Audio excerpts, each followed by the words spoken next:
Hi everyone.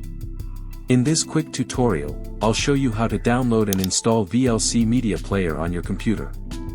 VLC is one of the best free players out there. It can play almost any video or audio format. Let's get started. On your computer, open any web browser like Chrome, Edge, or Firefox. In the search bar, type VLC Media Player download or go directly to www.videoland.org. Make sure you're on the official site to avoid fake downloads.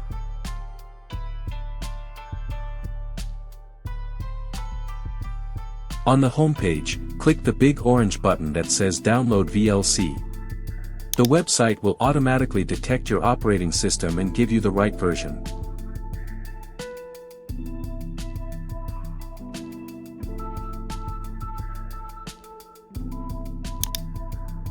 Once the download is finished, go to your Downloads folder.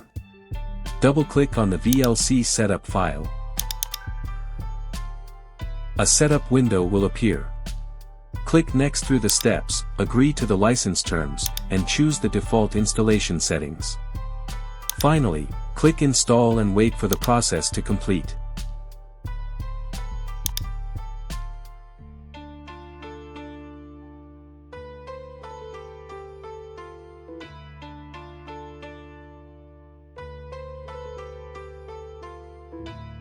And that's it. Don't forget to give it a thumbs up, and hit subscribe for more simple tech guides that make your life easier.